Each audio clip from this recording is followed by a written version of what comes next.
Yan, kalampag. Kakaumpisa pa lang, maluwag na kaagad, oh. Ayan, concern sir, may kalampag, oh. Kung makikita nyo, ang laki ng alog niyan. Dito tayo sa kabila. Ayan, oh, walang kaalog-alog yan mga bossing. Ibig sabihin, okay ito mga boss. Pero double check din natin yan mamaya. Babalikan natin yan. Dito muna tayo. Okay mga bossing, ito liluwagan na natin tong tornilyo ng shock mounting, no. Ayan.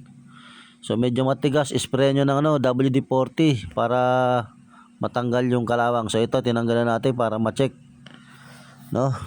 Ayan. Tingnan natin kung anong kalalabasan nito.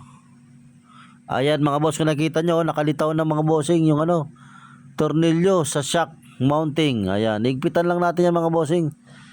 Okay, yan lang ang dahilan yan mga boss. Para hindi kayo palit kagad ng mga pangilalim. Yung iba palit tracking pinion, shock absorber, lower arm, tie rod and rack end. Yan lang palang problema niyan mga bossing. Oh, ayan, higpitan na natin to. Ayan. So pag naigpitan nyo mga bossing, check na rin natin yung kabila. Ayan. Ganito gawin nyo mga boss. Pag may estimate sa inyo na palit mga pangilalim, no, magduda na kayo. So pwede kayo magpa second opinion. So dito sa atin marami nagpapa second opinion kasi palit na lahat, diba? Upper arm, lower arm, racking pinion. Napakamahal na mga yun mga bossing. Okay, pag hindi sa inyo pinakita ko yung sira, magduda na kayo diyan mga bossing. Okay? Huwag niyo nang ituloy.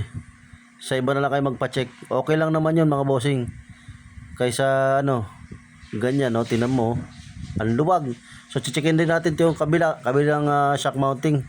Pati retight, no, magre-retight na tayo, pati mga pangilalim. Tapos magro-rotes kami yan ni sir mamaya. Okay, mamaya pag-rotes namin, malalaman natin kung magkakaroon pa siya ng kalampag mga bossing. Pag nawala yung kalampag, bahala na si bossing kung papapalitan pa rin niya. Nasa kanya na yun mga boss.